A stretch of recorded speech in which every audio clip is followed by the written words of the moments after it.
ನಮಸ್ಕಾರ ಅವರು. ಬೆಳಗ್ಗೆ ಎದ್ದು ಹಾಲು ಕರೆದು ಕರೆಂಟ್ ಬಂದಿತ್ತು ಅಂದ್ಬಿಟ್ಟು ನೀರು ಬಿಡೋಕೆ ಹೋದೆ ದೇವರು. ಬೆಳಗ್ಗೆ 4:15 ಕರೆಂಟ್ ಬಂದಿತ್ತು. 5 ಗಂಟೆಗೆ ಕರೆಂಟ್ ನೀರು ಬಿಡೋಕೆ ಹೋದೆ. 5 ಗಂಟೆಗೆ ನೀರು ಬಿಟ್ಟು 7 ಬೆಳಗ್ಗೆ 8 ಗಂಟೆ ತನಕ ಇತ್ತು. 8 ಗಂಟೆ ತನಕ ತಿರ್ಗಾ ಬಂದು ನಾಷ್ಟ ಮಾಡ್ಕೊಂಬಂದು ನೀರು ಬಿಟ್ಟೆ.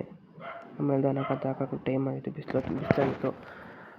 ದನ ಕಟ್ಟಾಕ್ಬಿಟ್ಟು ತಿರ್ಗಾ ಕರುಗಳೆಲ್ಲ ಕಟ್ಟಾಕ್ಬಿಟ್ಟು ಸೀಮೆ ಹಸ ಕಟ್ಟಾಕ್ತೆ. ನಮ್ಮ ಸೀಮೆ ಪಡ್ಡೆ ಫೋನ್ ಕ್ಯಾಮ್ರಾ ತೆಗೋತಾಯಿದ್ರು.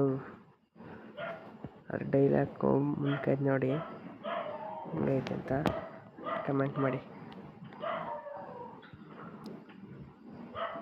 ಪಡ್ಡೆ ಸಿಕ್ಕಾಬಿಟ್ಟೆ ಖುಷಿಯಾಗಿದೆ. ನನಗೆ ಏನು ಮಾತಾಡ್ಬೇಕಂತ ಗೊತ್ತಾಗ್ತಾ ಇಲ್ಲ.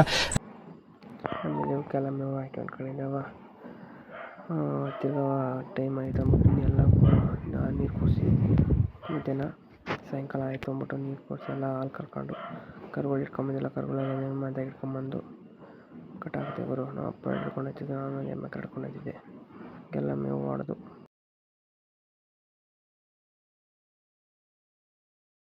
ಮೇವು ಹೊಡೆದೆಲ್ಲ ಒಳ್ಳೆ ಕಟ್ಟಾಕಿದಾಯ್ತು ಗುರು. ಎಲ್ಲ ತಿಂತ ಮೇವು ಇದನ್ನು ನಿಂತೈತೆ, ಅವು ನಿಂತೈತೆ. ಅದೊಂದು ಬಿಳಪಟ್ಟೆ